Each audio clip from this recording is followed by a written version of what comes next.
Hi there, I'm April Callis-Birchmeier, and this is the Ready, Set, Change podcast. I'm here today with Diane Bogino. Diane is amazing. She has over 2 decades of experience as a behavioral scientist, entrepreneur, human behavior analyst, and working with a variety of industries that afford her the perspective of building business solutions, business teams, and changing cultures. Diane also is the founder and president of Performance Strategies, and she's collaborated with people from a variety of fields, including medical, educational, executive, recruiting, banking, manufacturing, you name it, government, pest control. I don't think there's something that Diane has not worked in some area. And in a former life, she was an actor and model. She appeared in a movie and numerous commercials and did a national spot for Delta Airlines. And closest to my heart, she was a magician at one point in time. And as I may have revealed to you, I was a magician's assistant for a brief period of my life. And so we had a lot in common there. So welcome, Diane, to the Ready, Set, Change podcast. Thank you, April. I'm so happy to be with you today. Diane, I'm so excited to talk with you simply because you fascinate me. All of your experience is so fantastic. Can you tell me what was your favorite? Oh, it's so hard to pick a favorite. One of your favorite roles that you had in your career?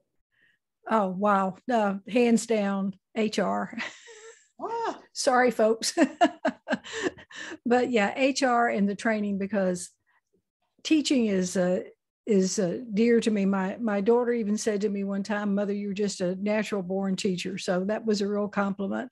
So I enjoy giving people the aha moments and discovering their own awesomeness, so to speak. Oh, I love that. I love that. So I love HR as well. And the reason I love HR is because I love working with people and helping them solve problems. And I'm wondering, what was it that really drew you besides the teaching part? But did you ever have like something that you ran into in HR where you really had to focus on kind of solving a problem or implementing an organizational change? Yeah, we did I was in the hospitality industry for many years, so you can imagine a lot of changes through technology. So implementing that in a hotel. And also we started a program where we brought interns over from Europe because, they have a different mindset about service than we do in America. It's more of a high level mindset about serving others. And so we brought about, I think it was 12 people over from Europe to be interns. And some of those people are still here today, and I still interact with some of them, believe it or not. So that was a big change for the hotel, but it really brought our service level up. And it was an exciting and an adventuresome time because the cultures were so different. And back during those years, we're talking late 80s. You can imagine being in Atlanta. The mix of the cultures was really exciting then. So that's fascinating to me in the sense that I think so many times we're talking about organizational culture and we're thinking about the organization and that workplace culture that we build. But when you bring someone over from an entirely different, societal culture, how do you help them to adapt to that, both the culture of the US and the new workplace culture? Right. That's a good question. And of course, being in training, I put together some programs to help them with the culture. And I've even done that since I've left, started my own business, working with internationals that come here. And they say they want to learn English, but actually they want to learn business culture and business etiquette and how to operate and function in this society. And I drew a lot from that time in the hotel industry, helping those people adjust. So a lot of classes. And of course, April, as well as I do, there's always those one-on-one private conversations where people run into issues and problems and not understanding something, or there might be something said that they might have taken the wrong way or didn't quite understand. So there's always those coaching sessions in that regard. I know what you're talking about with those coaching sessions, but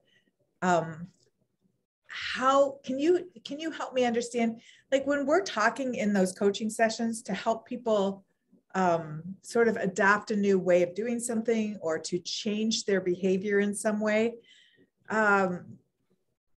what kind of barriers do you run up against? What types of resistance do you see to that? And how do you help people? Yeah, most of the time it's trying to help people get out of their own way. And I've done a lot of that myself. So I'm really experienced in that. And of course, people will make excuses. And last night I was actually on a call with Joyce Weiss, who we both know. And there was a gentleman put something in the chat about, how do you help people who are always saying, yes, but I can't do that. Yes, but I can't do that. Yes, but I can't do that. I call them on it and I say, stop playing the yes, but game. That's an excuse. So helping people recognize that they are making excuses. As you know, there are 6 stages of change, and being aware that there needs to be a change is a big barrier to get over. Because if people don't even recognize that they need a change in behavior, that's going to be a problem. But once they recognize that, then you can begin that process of helping them make that change and get out of their own way to do it. Oh man, I completely relate to that. And I think, when I think about like organizational change, where we're helping an organization itself move from the current state to the future state, I think about like the biggest piece I talk about is that relevant and relatable story of change where people understand why we're making this change. But I think you're so right. Like when we have individuals who don't even understand the why of making the change, it's difficult to help them move from the current state to the future state. Have you ever had or maybe you have an example even of some time when you helped someone really to become aware of the need for change, or to understand how that need for change really related to what they were doing? It's difficult.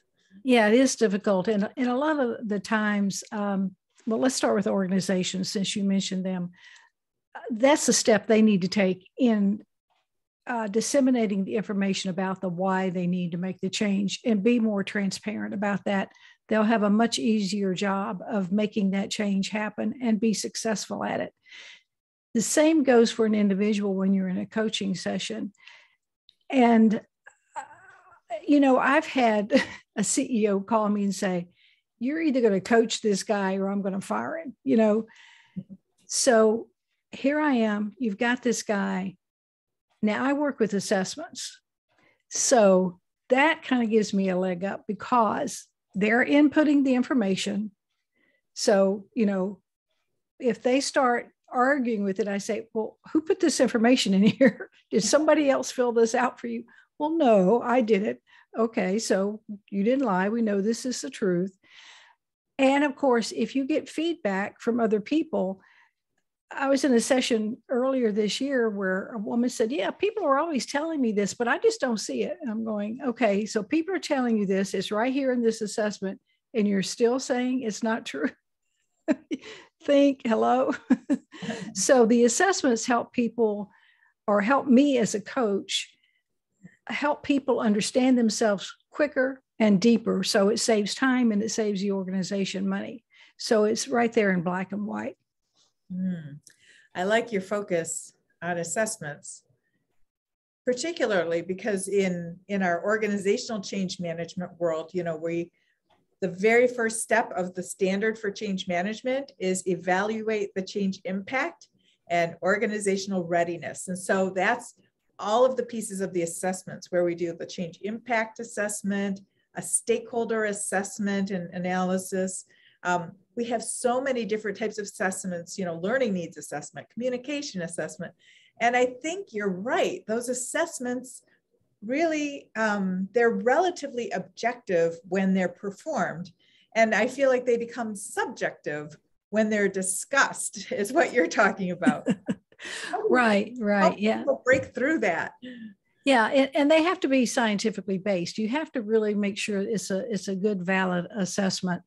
And also, the organization needs to really be clear about who stakeholders are. It isn't just their investors. It isn't just the board or the executives, but you've got your vendors, your customers, all the people that work for you, maybe even their families, because this change might be uprooting them to a new city or something, or it might be a change in hours or their duties or something like that. So there's a lot to consider, and you're absolutely right about the stakeholders, and organizations really need to look at that as far out as they possibly can in inclusion. I agree with you. And, sometimes just because I feel like, sometimes what you described, you've described it very well, but sometimes organizations don't see the stakeholders as their own internal people, their resources. And so when I talk with technology change, with an organization, I talk about our stakeholders, which include our employees, but I also talk about our end users, because that gets it in everyone's head that there is somebody on the front line actually touching the new system or implementing the new approach to, whatever it is, customer service, or, working in a new organizational structure, if you will, like if it's a restructuring or a merger acquisition of some type. So I think it's easy to forget.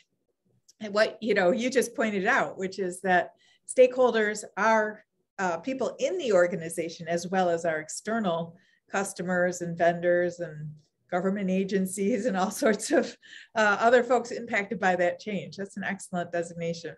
That's absolutely right. And of course, government are the ones that causes the change sometimes. So, and they give very little thought often to who that impacts. And we're the ones that have to deal with it. But yes, when you make a change, who's going to implement this change? Who is the person, at that end touching your customer, who's going to carry through this change? And how is that going to affect your customer and ultimately your bottom line? And does it make sense? I agree. Now I have to think many times, I'm kind of going back to your background as a magician, because I find that just so interesting. So many times as a magician, what we're doing on stage, I was a magician's assistant. What the goal of the performance is to misdirect attention. But I find with organizational change management, sometimes there's organizations who think they can, say, look over here, and then they'll change something almost like a magician. They try to divert attention. But I find, I don't know, I think people need to be more focused on the change. What do you think? Oh, absolutely. I mean, again, how are they going to carry it through and implement it if they're not familiar with it and know the details of it and know what results it's going to bring to the customer? How can they sell this, for lack of a better word, to their subordinates, to the customer, to the public, to their community that they might be in? Let's face it, some changes do affect the community. So if they're going to build something in a community that might affect the community, either take away or add jobs or technology, like you say, who is going to be able to implement that change by having the knowledge to use that technology? And if they don't, how are you going to get it to them? How are you going to get it to them? Yeah, that's part of the big mystery, isn't it? That's right. And it doesn't work by magic. No, it doesn't. Unfortunately, I wish it did. Well, and I find, coming from that sort of that background, I know that there's this, magician code where secrets are not revealed, but I have seen online, there seems to be a new trend to reveal things. And I almost find that understanding how the illusion is done, the understanding of the mechanics of it is almost more impressive to me than the illusion itself. Right. It's like watching a movie with a complicated plot, right? Once you get to the end of it, you want to see it again, knowing what you know now, because it's much more interesting to you and you can enjoy it more. So you're right. Well, I think change is like that too, right? You want to get to the end so you can look back and go, oh my gosh, I can't believe that turned out like that. Right. But when you're in the middle of change, when you're in the midst of it, excuse me, I feel like it's so challenging, isn't it? To try to even have a sense of where you are, have a sense of perspective about it. Have you ever worked through an individual change and had to kind of center yourself? How have you navigated that for yourself? Oh, never. Absolutely. I mean, life is a series of changes, and change can be unexpected. It can be traumatic. I grew up as a foster welfare child. I was abused, sexually abused, beaten one time. And I never had anyone at my back teaching me how to, really have that good behavior or how I should act in society. I was taught I just needed to get married and have kids. So I thought I was too stupid to go to college. So I didn't go to college till I was in my 40s. And then, of course, I went through a divorce, and life is just full of change. So that's one thing that we as humans need to know, is that life is a series of changes. Now, sometimes life can throw a lot of changes at you at one time, like we've just recently experienced, and it seems like the whole world is going to blow up. But we have to stay centered and say, how is this affecting me?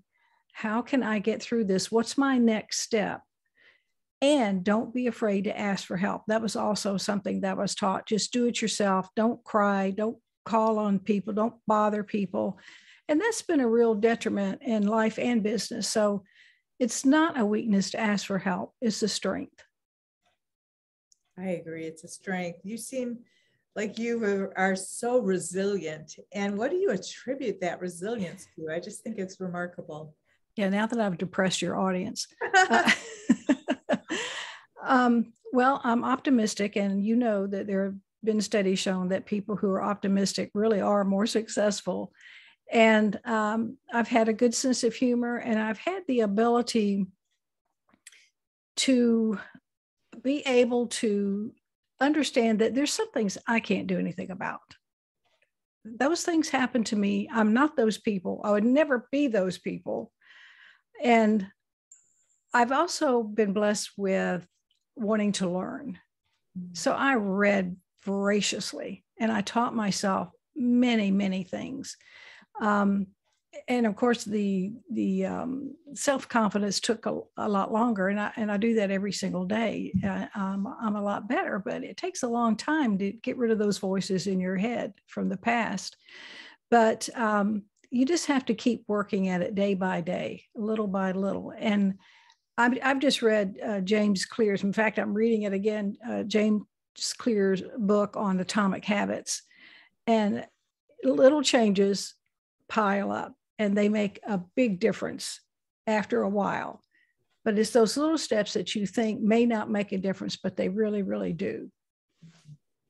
I agree. Those little, almost micro habits, right? And I love that book as well. I'm happy that you mentioned that book, because I think I've read it twice. I think I'll keep reading it over the years, because there are always things I forget in that book. And I think your resilience and being tied to that kind of learning and understanding, and then that recognition of the habits, I think is super important and very interesting to me, because many times when people are going through changes, one of the challenges they have is that they don't feel resilient. And so, I've been investigating, how do you build up this resilience? Is it a muscle? Is it a habit? Is it, how do you stay so optimistic, Diane? Well, it is a constant daily routine that you have to do. And you have to always have that faith in yourself and believe in yourself and keep that confidence going. And it's not like, you have to go out and get allocates all the time from people. But it's like, let's say you and I are going to give a speech, which we often do. Okay. Let's do one together. Yes. We prepare for that. One of the biggest things to help people get over the fear of public speaking is being prepared. So once you dive into the knowledge of something, and as you know, teaching it or speaking about it forces you to gain that understanding and that depth of knowledge that you need to convey it to your audience. So if you keep doing that and understanding yourself, taking those assessments, understanding yourself first is a place where you must always begin. That self-knowledge is crucial to anything that you want to do, whether you want to get promoted, whether you want to get a job, whether you want to start a business, give a speech. I don't really care what it is. You've got to have that foundation first. That is very important. I like that. And it makes me think, I have my Ready, Set, Change framework for organizational change, but it makes me think, as you're saying this, the relevant and relatable story of change is almost should be for individuals, the relevant, relatable story of myself, like really understanding myself to build that resilience and then engaging with others once I have a true understanding of myself. And I like that approach. I like that, that recognition of the need for self-awareness, because I do think it's an area where it's easy to be blind about yourself and about how you operate in the world, isn't it? Absolutely. And, self-assessment is the foundation for strategic thinking, leadership, and EQ. So if I were going to go in and help an organization set up like a career path program, I would certainly start with some assessments so that these people understand themselves first, because how are they going to create a career path if they don't understand themselves and what they're naturally drawn to and what motivates them and what competencies they do have naturally? Plus, when an organization sets up a career path program, they have a better employee, they have a better culture, they have great succession plan in place, and they're more profitable. That's what all organizations are looking for, isn't it? Productivity, profitability, good That's workplace right. culture, everybody feeling that they can do whatever it is that they need to do. Tell me about a project that you're working on that's a change for you. I'm sure you have something going on because you always do. Well, yeah, I just started a new or a new YouTube channel called Build a Better Career. And I put out tips every Friday on how to build a better career. It's mostly for professionals and managers at the non-executive level.